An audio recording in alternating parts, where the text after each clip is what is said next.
Today is our 50th episode, and we're going to be talking about your ideal mom life, mom guilt, and rage rooms. You're not going to want to miss this one. I'm Cameron. I spent years building my career and creating a life I loved. And when my Prince Charming finally showed up, he had 4 kids in tow. Fast forward through lots of mistakes made and lessons learned, step-family life was much more complicated than I realized. If you're looking for help with blended family life, you're in the right place. Welcome to the Stepmom Diaries, where we keep it real as we dish about all the things. This is your weekly dose of blended family inspiration and encouragement. You're not the wicked stepmother, so let me help you find your fairy tale ending. Come on, let's do this.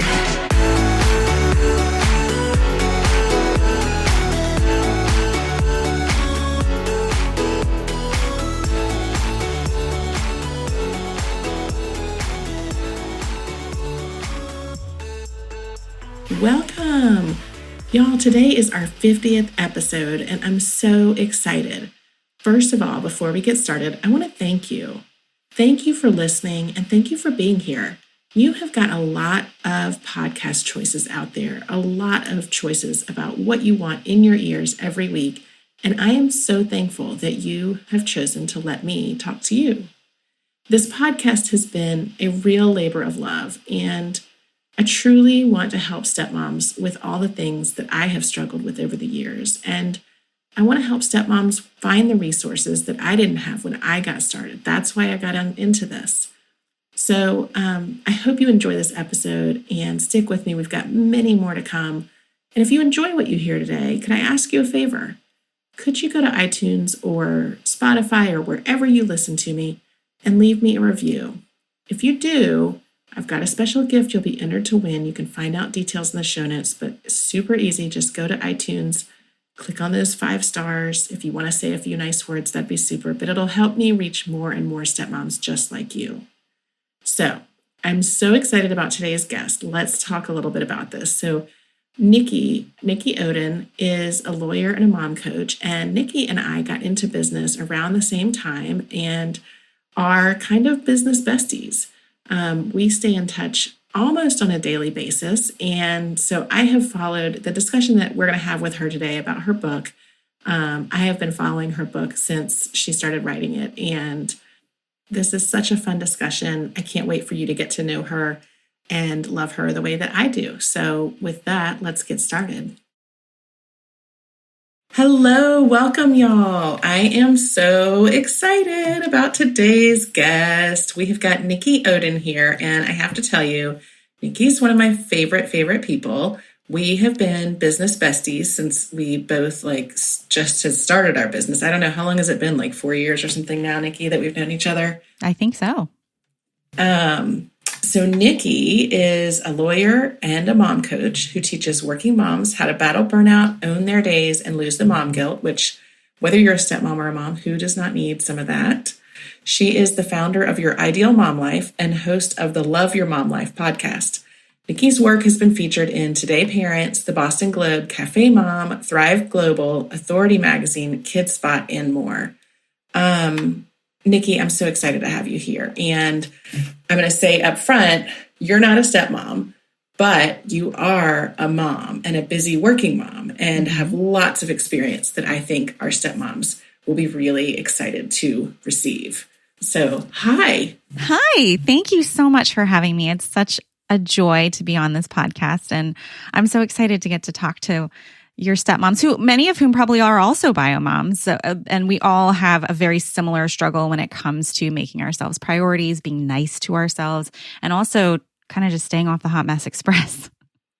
Totally. And that's exactly why I wanted to have you on, because I think that so much of what you say, we do have a lot of stepmoms who are also biological moms and, struggle with not just all of the blended family things and, blending with a partner that has kids or, whatever their family structure looks like, but also just all the mom stuff. And I love the way that you kind of talk about all of this in just really down to earth, like you're talking to your girlfriend kind of language. Like you just said, you're treating yourself like garbage. So that's a huge problem for stepmoms, right? Because same with biological moms, you put everyone else's needs ahead of your own.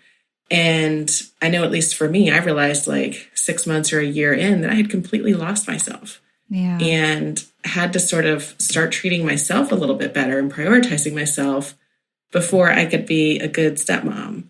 What's your best advice for moms that are struggling with this? Because I think it's so common. I know you experienced it too. I did. I was a lawyer practicing commercial litigation for a very large international law firm before I had children, and decided to become a stay-at-home mom once my daughter was born, because I was like, how hard could that be? Which were, famous last words. It was the hardest thing I've ever done. Exactly. And then when she was 9 months old, I found out I was pregnant with my son. And so I had 2 under 2. And in the span of 2 years, I really lost myself completely. I did not know what I wanted. I didn't honor my own desires. I just didn't think about anything that had to do with me, because I was trying to keep my 2-year-old from killing my infant, and then also trying to keep everyone fed and bathed and clothed, and wasn't thinking about those things for myself. And it wasn't until I had the courage, because it does take courage to admit out loud that I wasn't happy, that I finally was able to get some help. So I had to, verbalize it and explain, like, okay, I have to admit that I'm not happy. And wherever you are in your mom or stepmom life, that can be true for you. I mean, it can be like, you don't have to have kids in diapers to feel that way, to feel that overwhelm and that sort of guilt about putting yourself first. But the absolute truth is, and what I realized once I had made that admission out loud, is that everyone in my life deserves the best version of me. And they're not going to get that if I'm not taking care of myself. So my husband deserves the best version of me. My kids deserve the best version of me. My coworkers deserve the best version of me. And I'm not going to show up the best that I can in any of those areas of my life if I'm not putting myself first. It sounds crazy, but it's almost selfish to not take care of yourself, because you're depriving everybody else who depends on you, who loves you, and who frankly might need you, from the best version of you. I think that's so true. And, it feels, I think, for moms, really selfish to take that time for ourselves. But it's actually really selfless. And it's interesting. I interviewed another author last week, Nancy Collier, who talks a lot about how self-care isn't really just, this like $14 billion industry that's sprung up with like lavender lotions and bath salts and stuff. Although I will say, give me like lavender bath salts any day and I'm thrilled. That it really has to start on the inside, and that you really have to kind of do that work on yourself. And you've talked a lot about that too, and really encouraging moms to, kind of take that time and be intentional about it. Yeah, I think sometimes when we say self-care, everyone thinks of a bubble bath, and I could be that for some people because of what it gives to the person. But I think the deeper issue we really need to think about is like, what do I want? And what do I really need to like fuel my soul? And what does that look like for me? Maybe it is a bubble bath. Maybe it's reading a book. Maybe it's taking time to work on something just for you. Like it might not actually be like a relaxation thing. It might be something strenuous, but it's something that you give back to yourself. It might be something difficult, like writing a book or starting a podcast or having a side hustle, but it's something just for you, and it feeds into that fulfillment need that you have. And that is, I think, one of the things that maybe gets a little glossed over and not looked at when we talk about self-care. It's really like, what do you need to feed your soul and your heart? And before we even get to that point, you really have to stop and give yourself a minute to indulge those thoughts. Like, what do I want? A lot of times we don't even ask ourselves, what do I want? And we have to really dig deep. And I love the magic wand question and say, like, if I had a magic wand, what would I do to fill my cup? So what's your answer to that? What would you do to fill your cup if you had a magic wand? I love writing. I really love writing. And I'm a lawyer, and I grew up in a house where it was instilled in me that, you will finish high school with a very good GPA. You will go to a 4-year college. You will get a job working for someone else, and then you'll be successful. And I did all those things. So after college, I went the further step of going to law school, graduated first in my class, got the job at the very big law firm that everybody wanted, and I was miserable. I was like, how is this success? And I think that I did that for a long time. I did that all through, throughout my first pregnancy. And when I really wanted to stop and think about like, what makes me happy? What would I want to do? I came back to like, I would love to write. I just would love to be a writer. And I never thought that that was something that could work out for me or could be a realistic thing. It felt selfish to even pursue because like, I don't know, I have these starving artist like perceptions in my mind. And I'm sure that that was kind of placed there a little bit by my parents who viewed success in a different way. But when I really thought about it, that's really what I wanted to do. And so I just took little steps towards that, like really little, like journaling. And eventually I built up this belief and I started to take more time and started to create more, and it really fills me up and it makes me a more patient mom. It makes me more excited about my days. And it's something that they watched me do. And now that I have a book coming out, my kids are so excited to see what it looks like to go after something and to have it actually blossom into something tangible. And it makes them realize they can do hard things because I can do hard things. But I think it also helps them to think, wow, if I have a dream, it's okay to go after my dream. Yes, I love that. And that's a perfect segue. Tell us about your book. You have a book coming out November 28th, which I have been very lucky because you're a close friend. I've gotten to see this through the process of you writing it and picking out covers and titles. And I am so excited about this book coming up and I can't wait for everyone to get a hold of it. So tell us about the book. Thank you. I'm super excited. I'm nervous sighted is what I keep saying.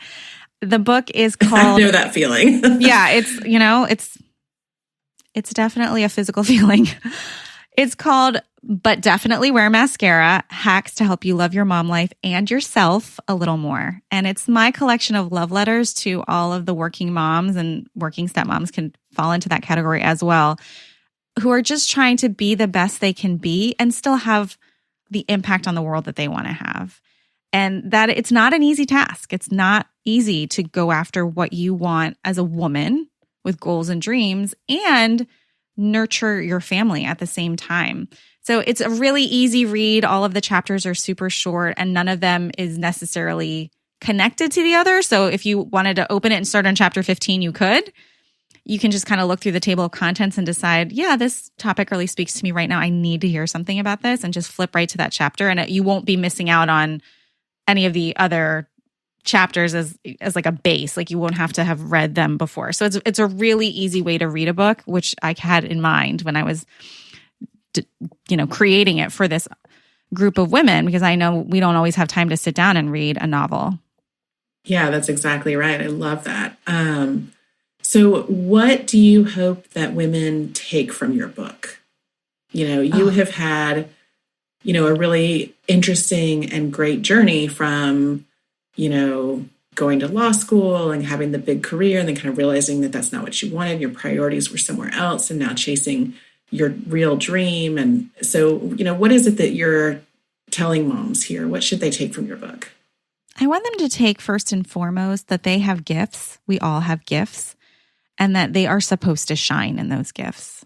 There's nothing about God or the universe or any part of our beingness that is supposed to shrink in on herself or hide herself or keep herself from shining. And I really, really want moms to walk away with that, because I think sometimes we trade in that card when we become mothers or stepmothers. We're like, it's not just about me. And it's not, but it doesn't mean you have to forget about yourself. It doesn't mean that you deprive the world of your gifts. And I really, really want moms to walk away with that inspiration, because I think the world would be a better place if we all just honored that in our hearts. I love that. And modeled that for our kids.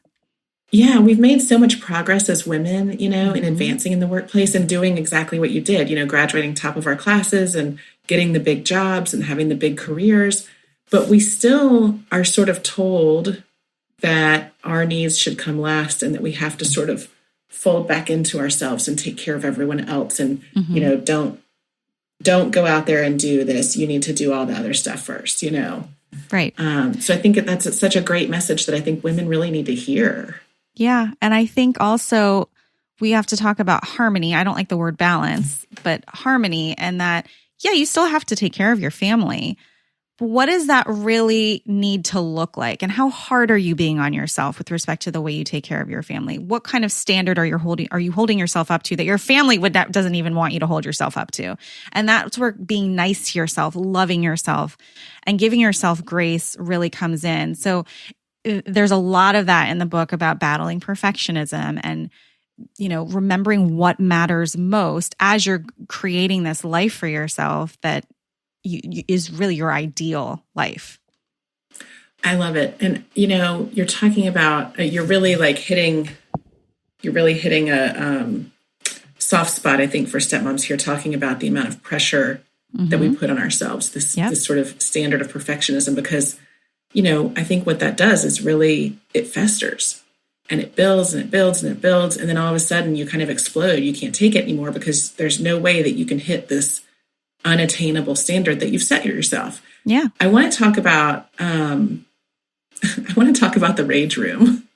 Okay. Can we talk about the rage room? Yeah. I just want to say really quickly with respect to that pressure, I also want moms who are reading this, not just when you think about being nice to yourself, it's also being nice to the mom down the street, or if your kids have a stepmom, right?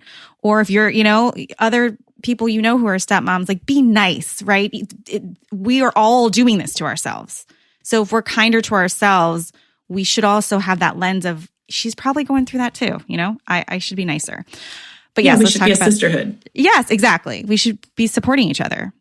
Yeah. So yeah, let's talk about the rage room. All right, let's talk about the rage room. And this is something I love that you did this. And look, it does. It takes courage to sort of say, I'm not okay and I need help. And what does that look like? But I think it takes even more courage to do what you did. So talk about the rage room. Okay. And people listening are like, what is this? Google this after this episode. I want you all to go on Google and just Google rage room near me and see if one pops up. So I'm very open about my feelings, and I'm open with other moms and in my business about experiencing our emotions. And I think this is definitely true for stepmoms as well. There's a lot of anger when it comes to our relationships with our kids, our stepkids, and that dynamic, especially with the biological mom, if it's contentious. But we all have anger, right? And I feel like people who are raising humans have a lot of it. And women especially, we don't always have this opportunity to be honest about it. We have to sort of keep it together. And I kind of hate that. I feel like, listen, there's a time and a place for everything. And I definitely don't walk around blubbering, in front of my kids 24/7. And I don't fall to pieces in front of them all the time. But I'm honest with them when something upsets me, or I'm disappointed, or I'm sad about something. And I make sure that they are too. I tell them, listen, if you're angry right now, you are allowed to be angry. You can experience your anger as long as you don't hurt yourself, you don't hurt anybody else, and you don't damage any property. And so sometimes for my kids, that looks like going in the room and banging on a pillow or screaming into a pillow. But I encourage that behavior because I want them to experience their emotions. For me, I've had a lot of rage build up because of the perfectionism, because of the pressure that I put on myself as a business owner, as a mother. And I had heard that there are places where you can literally go and pay to beat stuff up and break stuff. And it's called a rage room. So I was like, all right, I'm going to check this out.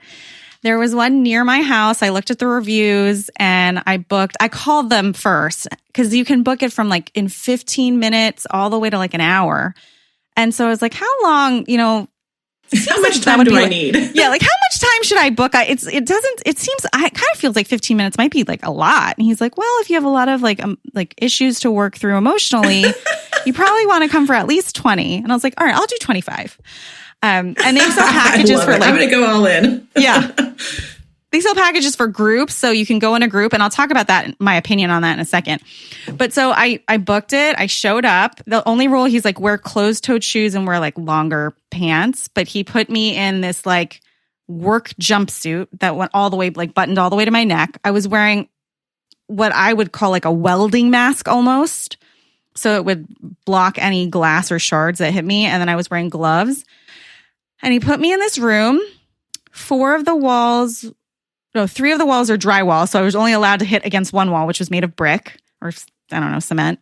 Because I did 25 minutes, I got 21 glass items and 3 electronics. And then he pointed me to the corner and he's like, you have 2 metal baseball bats, a golf club, and a sledgehammer. Have fun. And so he put on like this radio station that I liked, and he said it's like on an iPad. He sets the alarm for 25 minutes, and at the 25-minute thing, it like does like the iPhone alarm. And I got to break and smash things to get out my anger. And I have to admit, like at the very beginning, I had this like decorum paralysis where I'm like, oh, but these are whole things. Like maybe somebody could use these. I just felt so I felt guilty about breaking them. But then I was like, these things were donated for this purpose. I'm just going to do it. And I just went to town and I let myself experience rage that I have had bottled up for probably years. And I let it out. And I smashed, about everything in my life, about times when I felt at work like I wasn't treated, like I'm as smart as everyone else because I work part-time, or times with my kids where I'm like, no one listens to me. No one ever listens to me, right? Everything that has ever made me angry. And I just broke every single piece of glass to shards, and I destroyed a computer monitor, and an Instant Pot, and a Keurig.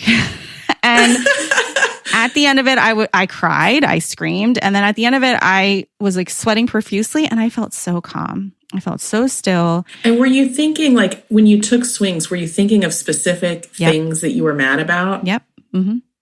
I think that any time that we have, like sometimes we have physical manifestations come up, or we have, like emotional blockage, it's all related to an unprocessed trauma.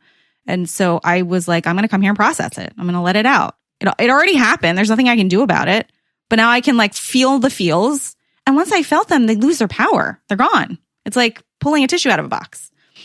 So I drove home and I told my kids I was going. I was like, Mommy's going to a rage room because how you guys experience your anger. I'm going to go experience mine.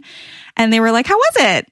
And I was like, it was great. It really was great. I felt still and I had so much patience. I had so much grace also for myself. And so this was a couple of months ago. And even today, things that used to make me angry because they would bring up feelings of I'm not good enough or I don't belong here.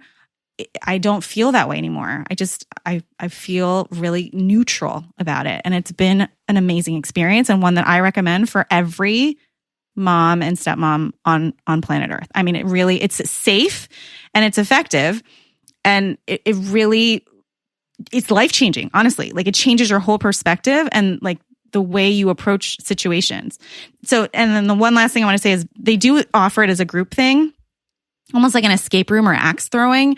And that could be fun if you want to just go have fun. But if you really want to process rage and actually feel still and like release some stuff, I would go by yourself because you might ugly cry. You're not going to want to do that in front of, people who are there to like have fun. Right. Yeah.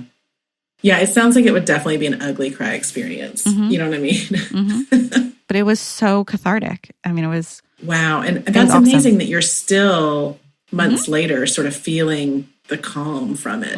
Because it doesn't seem like going and smashing a bunch of stuff would be a calming experience, It's almost like, I don't know how else to explain it. It's like expressing something, like almost like sneezing. It's like you detoxing. You get it out. It's out. Yeah. Wow. That's fascinating. I'm so going to Google that when we finish this. You should do it. It really is a great experience. I can definitely think of some people who would benefit from it too.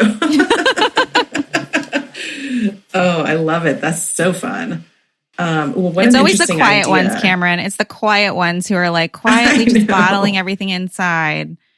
And then it's so true. Quiet and Southern. I always say, I'm from the South and, that's like part of our culture is, something happens, you just put it in that bottle and screw the top on real tight and just, bury it real deep and you don't deal with it. I think for me, having always been hard on myself to perform, I'm also really prideful of being poised and being collected. And that has led to me having to swallow things that I don't want to swallow and not experience them. And it bubbles up. And I think as women, we're taught to sort of accept things and move on. Think about just in the workplace, I think every woman of, around our age, at least, has had those experiences where some things happened at work that, wouldn't have happened if you were a man, and you're expected to just sort of, move on and kind of take it and move on, Yeah. Oh, that's fascinating. Well, I am curious for my stepmoms, if you have ever done this or if you are going to do this, I would love to hear from you. And I think Nikki would too. Yes. So, Nikki, you have helped a lot of moms do what you call staying off the hot mom express. The hot mess express. Not the hot mom express, sorry.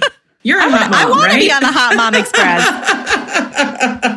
We're on the hot mom express. No, Yeah, the right. hot mess express. Sorry, it's late in the afternoon. So tell me about the hot mess express and how you have helped moms get off it. What is the hot mess express for moms? So the hot mess express is that sort of spiral you fall into when you say yes to things you should be saying no to, when you aren't living in alignment with your priorities and the things that really matter to you. And when you, frankly, don't have a system in place to keep yourself organized so that the little things don't fall through the cracks. Because it's when those little things fall through the cracks in succession that you start to feel like a complete failure. Like, you're not going to forget to pick up your kids from school, I hope. I did forget to pick them up at the bus stop once, but it's in the neighborhood, so it wasn't like that bad. But like, you're not going to forget those big things like, oops, I forgot to go to the grocery store. It's the little things like, oh, it was picture day and I forgot to send money. Or, I was supposed to bring these cookies for today's Thanksgiving thing and I forgot. It's those little things, and then when they happen often, you start to feel like a hot mess. Like, ugh, I can't keep it together. So I always tell moms we have to start with really getting crystal clear on what you want, which again goes back to that whole thing that we were talking about before. And then once you know exactly what you want, prioritizing in alignment with what you want, keeping in mind that there are certain areas of your life and certain priorities that are made of glass, and there are certain priorities that are made of rubber, if you want to think about them as balls. And so if you have to drop a ball, you always drop the one that will bounce.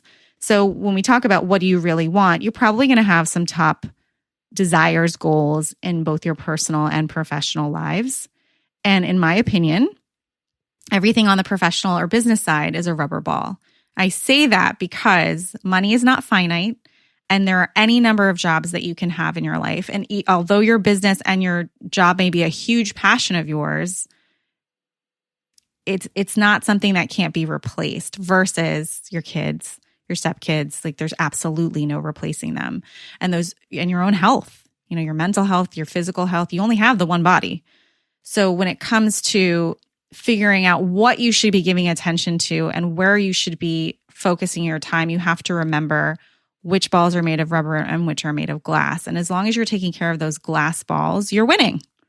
Some of the rubber balls are not going to make it onto your calendar every week, and that's okay because you're still doing all the things that contribute to those glass balls. So for you, maybe for your relationship with your kids, it might be a glass ball for you to remember to send the cookies for the Thanksgiving thing because it means a lot to them that you contributed. Or, making sure that they're not the only kid who doesn't get their picture taken because they didn't have the money. That actually happened to me once. They wouldn't even take her picture. We've all had those quote unquote mom fails. And when we're living in alignment with our glass balls, we see a lot less of that, And when it comes to those glass balls, there are some things within them that are still rubber, like cooking dinner for your family every night. That's a ball you can let drop every now and then, right? And then within our rubber ball areas, there are some things we do have to treat like glass. Like if I don't want to get fired, if I really want to keep this job and I don't want to get fired, there's something that I'm going to have to treat like glass. But approaching life and motherhood as if everything matters equally is a recipe for disaster, because it doesn't. It doesn't all matter equally. So we have to stop treating it like it does. And we have to stop giving the urgent and pesky, annoying tasks more attention than the ones that are actually important. When we're doing that, when we're just reacting, playing whack-a-mole, that's when we feel like we're on the hot mess express. And then from there, it kind of gets easier. Then you just, calendar, remind yourself to get all those glass ball items done. And then you feel, you really do. You make progress. You're taking care of the things that are most important in your life, and you feel a lot better. And I'm way oversimplifying this, but I have a whole chapter in the book about it that really breaks it down. I love that imagery of, that's the perfect imagery when you're thinking about making choices between priorities. Mm-hmm. Is this a glass ball that I can't drop? Is this a rubber ball that'll bounce? That's such a great way to look at it. And that's something that I feel like anyone that's listening right now could right now start thinking about the things that they're doing in those terms, right? That's super easy to like that, the way that you break it down. That's an easy thing for people to kind of get their head around and to do. Yeah, it is. I love those kinds of analogies. And I love making things accessible and simple, because if it's complicated, you're not going to do it. Well, and nobody's got time for complicated, we all are balancing so much. And you're right, that word balance is really triggering because it doesn't exist. And I like that you use the word harmony. I think that is just a much better way, because really balance doesn't exist. So what is it that you can achieve? Maybe you can achieve some harmony, because things are going to be out of balance all the time. All the time. Oh, this has been so much fun, Nikki. I'm so glad that you were able to join us. And for anyone listening, Nikki's book comes out on the 28th of November.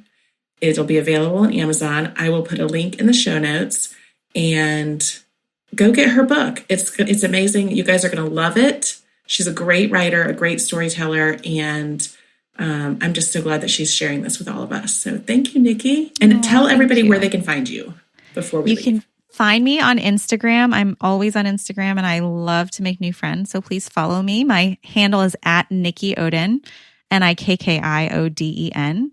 Or you can find me on my website, youridealmomlife.com, or on the podcast, Love Your Mom Life.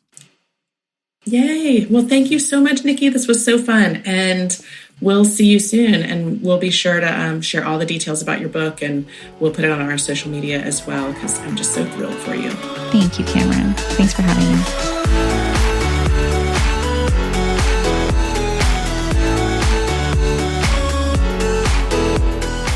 That's it for this week. If you've enjoyed our chat, I hope you'll help spread the word. Share this episode with friends, and head on over to wherever you listen to podcasts and leave me a review.